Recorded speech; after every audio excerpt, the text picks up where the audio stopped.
दोस्तों, क्या नफ़रत फैलाने वाले नेताओं की सिक्योरिटी वापस होनी चाहिए? क्या जो भी नेता या कोई भी आजकल जो साधु संत हैं, कोई जो अपने आप को कहता है, जो भी नफ़रत की बोली बोलता है, क्या उसकी सिक्योरिटी वापस होनी चाहिए?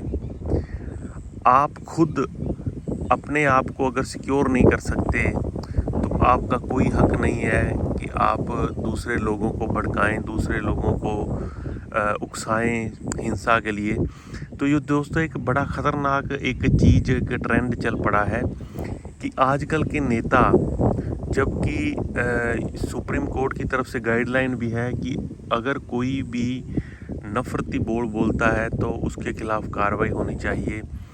जो भी लोग हिंसा फैलाने वाली भाषा बोलते हैं उनके खिलाफ़ कार्रवाई होनी चाहिए। लेकिन आजकल एक बड़ा अच्छा ट्रेंड चल पड़ा है, बहुत ही एक आसान तरीका ढूंढ लिया है नेताओं ने या किसी ने भी मशहूर होने के लिए कि आप जितनी मर्जी नफ़रत भरी बात करो, और आपको क्या होगा कि एक आपको सिक्योरिटी, उतनी सिक्योरिटी मिलती जाएगी। आपने तो सिक्योरिटी ले ली, अगर आप में हिम्मत है तो आप बिना सिक्योरिटी के बात कहो, तो फिर आम लोगों को भी लगे हुए ठीक है। आप खुद जेड प्लस सिक्योरिटी लेके आप बात करते हो, फलाने को मार दो, उसको ये कर दो, वो कर दो। आपने तो सिक्योरिटी ले ली, आप तो हो गए एक सिक्योरिटी के पहरे में 24 आवर। और दूसरे जो बेचारे लोग हैं, जिनको कई बार ऐसे लोग उसकी जद में आ जाते हैं जो जिनको पता भी नहीं होता। कई बार लोग बाहर किसी काम से गए होते हैं, तो वहाँ पर कर्फ्यू हो जाता है, हिंसा हो जाती है, तो वहाँ पे उसका धर्म पूछ के उसको कई बार टारगेट किया जाता है।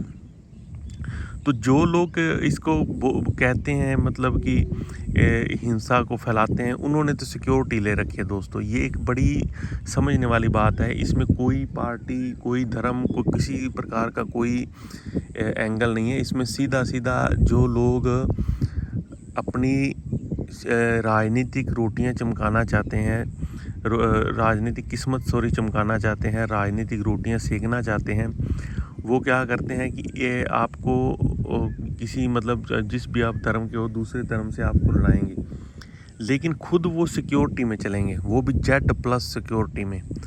तो क्या इन लोगों को, अगर इनमें इतनी हिम्मत है बोलने की, अगर ये इतने देशभक्त हैं या इतने धर्म के हितैषी हैं, तो ये बिना सिक्योरिटी के क्यों नहीं बोलते कुछ भी? तो इसमें आपको सोचने वाली बात ये है कि ये खुद एक 3-4 लेयर की सिक्योरिटी ले लेते हैं और उसके बाद खुद आपको मरने के लिए छोड़ देते हैं। मतलब कि खुद तो सिक्योरिटी ले ली और आपको एक माहौल ऐसा बना दिया कि आपके चारों तरफ अब आप किसी भी टाइम, किसी भी खतरे का आपको सामना करना पड़ सकता है। तो ये दोस्तों, ये कोई मतलब इनमें ये नहीं है कि ये आपको बचाना चाहते हैं, ये तो आपको मरवाना चाहते हैं। ये तो समझना आपको है, ये कोई पार्टी, किसी पार्टी का कोई मतलब नेता अच्छा नहीं है। सब नेता एक जैसे हैं। ये सिर्फ समझना है आपको, आम लोगों को, क्योंकि इसकी जो भी जद है उसमें आम लोग आते हैं। क्योंकि अब नफ़रत जो है इस हद तक हमारे देश में हावी हो चुकी है कि अब इसमें खुद जो अपने ही धर्म के लोग हैं वो भी लड़ने लगे हैं, क्योंकि माहौल ऐसा बन गया है।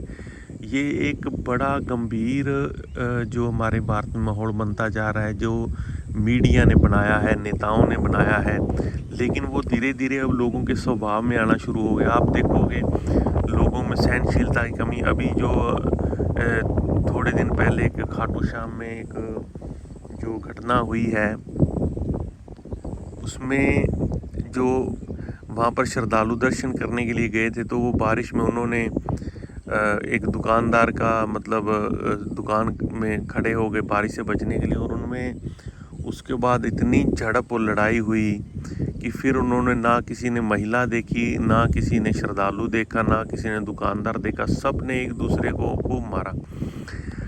अब यहाँ पर ये नहीं हम कह सकते कि कसूर श्रद्धालुओं का है या दुकानदारों का, वो एक अलग विषय है। वो तो जो वहाँ की पुलिस होगी या वहाँ पर लोग जानते होंगे, उन्होंने इन्वेस्टिगेट किया होगा कि किसकी गलती है या किसकी नहीं, हम उसमें नहीं जा रहे कि गलती किसकी है। हम जा रहे हैं जो माहौल बना है, लोगों में सहनशीलता की कमी हुई है। लोग सहनशील इतने मतलब कमी हो गई है कि आप देखो ये जो मतलब श्रद्धा के केंद्र हैं, जहाँ पर श्रद्धा के साथ लोग जाते हैं, वहाँ पे ऐसी नफ़रत वाली मतलब लोगों में मानसिकता हो गई है कि लोग वहाँ के जो श्रद्धालु हैं या दुकानदार हैं आपस में इतना लड़ रहे हैं। तो दोस्तों ये कोई धर्म की बात नहीं, ये तो आपके दिमाग की बात है। अगर आपके दिमाग में चारों तरफ ऐसा माहौल है तो आपको ऐसी घटनाएं आम आने वाले दिनों में दिखेंगी। और अब तो लोग इतने सहज और आम हो गए हैं इन घटनाओं को लेकर कि अब ज़्यादा फर्क ही नहीं पड़ता, क्योंकि हमारे समाज में ये घटनाएं अब आम हैं। पहले जो ऐसी घटनाएं होती तो लोग उसको बड़ा सोचते थे, कंडेम करते थे, लेकिन आज ये सारी चीज़ें आम हो गई हैं। और इसका जिम्मेदार कौन है? इसके जिम्मेदार हैं आज के जो बाबा, जो नेता हैं, जिनका काम था बाबाओं का कि लोगों को शांति के रास्ते पे लाना। और जो नेता था उनका काम था एक माहौल बनाना, मतलब कि सुरक्षा का।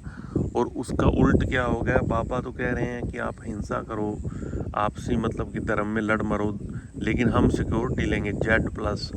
आप मरो, अगर आपने जो भी करना है आप करो, हमारे पास जेड सिक्योरिटी है। और वैसे ही नेता हैं जिन्होंने सुरक्षा देनी थी लोगों को, वो खुद सुरक्षा 5-5 लेयर की सुरक्षा लेके आपको मरने के लिए छोड़ दिया है। तो ये तो हमें लोगों दोस्तों हमें मतलब कि समझना होगा, इनकी चालों को जानना होगा कि कैसे हम इनकी चालों से मुक्त होएं, कैसे हम इनके जाल से निकलें। क्योंकि जो at the end of the day जो भी है वो भाईचारा ही है। क्योंकि अगर आप हरियाणा में रहते हैं तो आपको कोई मतलब नहीं किसी यूपी वाले से कि वो कौन किस धर्म का है, कैसे कर रहा है। और जो अगर कोई यूपी वाला है तो उसको कोई राजस्थान वाले से नहीं है। मतलब कि लोग जो हैं वो सिर्फ फ़र्क पड़ता है लोगों को सिर्फ अपने आसपास के 100-200 लोगों से। उसके बाद पूरा भारत जो है वो सबके लिए एक है, सब एक हैं।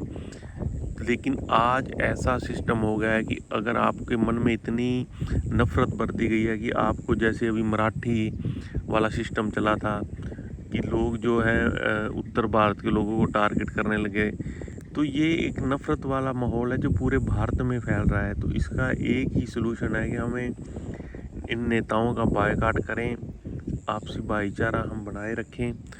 क्योंकि आने वाला टाइम है जो वो एक सिविल वार का संकेत दे रहा है। क्योंकि लोगों में इतनी अराजकता भर रहे हैं ये नेता और ये बाबा लोग कि ये सिविल वार का रूप ले सकते हैं। और कई जगह पर तो ये छोटी छोटी घटनाएं हो भी गई हैं। तो इससे अगर हमें भारत को बचाना है तो हमें इन बाबाओं को और नेताओं को बिल्कुल बहिष्कार करना चाहिए दोस्तों, जो भी ऐसी भाषा बोलते हैं। और जो सुप्रीम कोर्ट के जज हैं उनको भी चाहिए कि इस चीज़ का जो भी नफ़रत फैलाता है उसकी जेड सिक्योरिटी को वापस लें, ताकि उनको पता चले, आगे आने वाले लोगों को पता चले कि अगर आपने भाषण देना है तो अपने रिस्क पे देना है। अगर आपने नफ़रत फैलानी है ना तो आपने अपने रिस्क पे फैलानी है। किसी को आप टारगेट नहीं कर सकते खुद सुरक्षा लेके।